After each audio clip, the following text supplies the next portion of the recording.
You've all heard the old maxim, work smarter, not harder, right? It's good advice. And most game developers have found that reusing assets is a heck of a lot smarter than redoing everything each game. But if that's the case, why is asset reuse so often met with a negative response?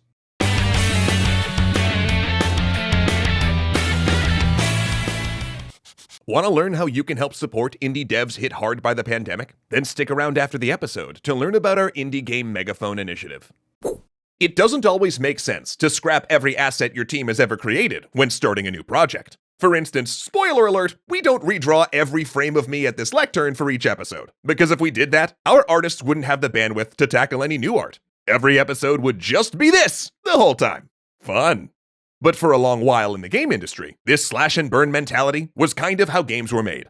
Back in ye olden days, there often wasn't really any alternative to redoing most everything every time you made a game. And that's because technology improved so fast. NES sprites couldn't just be touched up for the SNES, and much less when the PlayStation and Nintendo 64 paved the way for real 3D models. And it wasn't just art either. Studios also had a tendency to follow this model and rewrite their core engine every game, even when they didn't have to. The misconception here is people viewing asset reuse as laziness or simply being cheap. But in truth, it's usually neither. When done right, it's just smart design. And there's more to it than just reducing production costs. It can actually benefit players as well. Every game has a finite amount of time and money that can be put into it. And oftentimes, asset reuse can free up developers to focus more resources on things that are core to the game's experience it's trying to deliver. I mean, would you rather have every single in-game rock or tree be brand new, or a few more levels when that game ships? Because sometimes, things like that are the trade-off.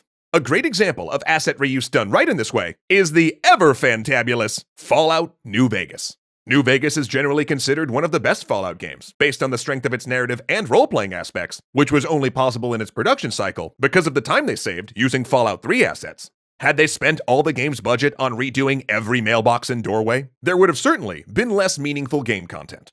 And that is what distinguishes smart asset use from simple laziness, making sure the overall experience surrounding those old assets feels new and fresh. For instance, remember Symphony of the Night's upside-down castle? It took some serious design chops to make that castle work both right side up and upside down. And the upside-down castle doesn't feel like you're just retreading all of the old rooms. It feels like a unique place of its own. Another positive example is Majora's Mask. While it did reuse a ton of Ocarina of Time's assets and mechanics, Nintendo used those assets and mechanics to tell an original story in a new setting. Heck, even the Yakuza series reuses the same relatively small Kamurocho map every game. There are some changes each time, such as an empty lot becoming the Millennium Tower, but Kamurocho remains familiar enough to become a character in its own right. One map, designed well, was enough to carry an entire game franchise, so the team could focus on filling that small map with even more details and even more reasons to make it worth coming back to. Now, of course, there are cases where pre-made assets are just cobbled together to pump out something on the cheap, without much regard for quality. And this can even happen in the AAA industry. Hi there, Metal Gear Survive. Didn't see you there. Be with you in a second.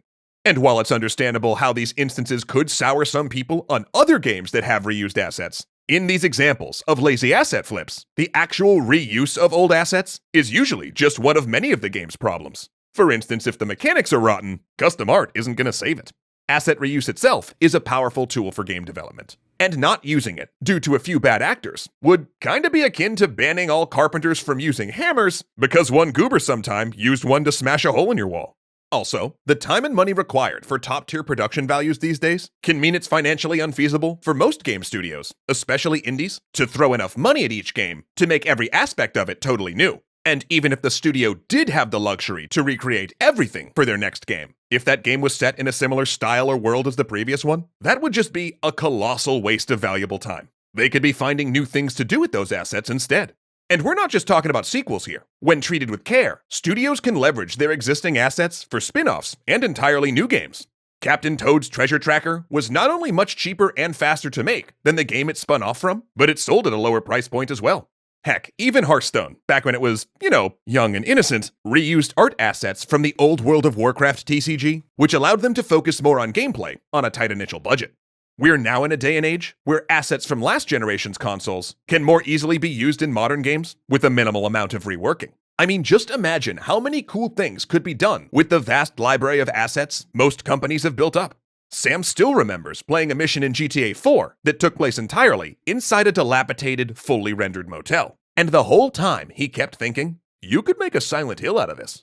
In addition, for teams given super aggressive ship deadlines, which of course is a problem in its own right, asset reuse can be a saving grace for the studio. For instance, when EA gave BioWare a measly 16 months to make Dragon Age 2, immediately following the breakout success of Dragon Age 1, the crunch they had to endure would have been worse had they not been able to make smart reuse of the first Dragon Age's assets.